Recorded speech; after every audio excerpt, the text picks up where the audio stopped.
ఇదంతయు వినిన తరువాత తేలిన ఫలితార్థం ఇదే: దేవుని యందు భయభక్తులు కలిగి ఉండి ఆయన కట్టడలు అనుసరించి నడుచుచుండవలెను. మానవ కోటికి ఇదియే విధి అమ్మ అన్నాడు. విధి అమ్మ, విధి అంటే మనం కూడా చెప్తుంటారు కొంతమంది, విధి విధానాలు ఉంటాయి, కొన్ని పద్ధతులు ఉంటాయి.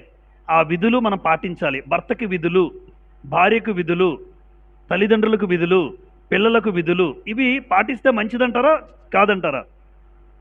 భర్త విధులు భర్త పాటిస్తే కుటుంబం బాగుంటుంది, భార్య విధులు భార్య పాటిస్తే కుటుంబానికి మంచిది.